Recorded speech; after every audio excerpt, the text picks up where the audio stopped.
واستعينوا بالصبر والصلاة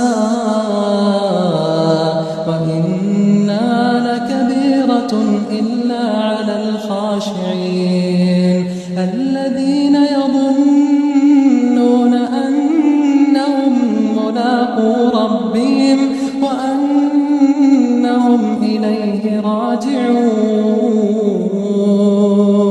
يا بني إسرائيل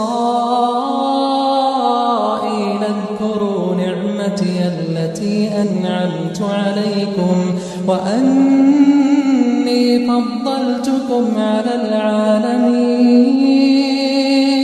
واتقوا يوما لا تجزي نفس عن نفس شيئا ولا يقبل منها شفاعة ولا يؤخذ منها عدل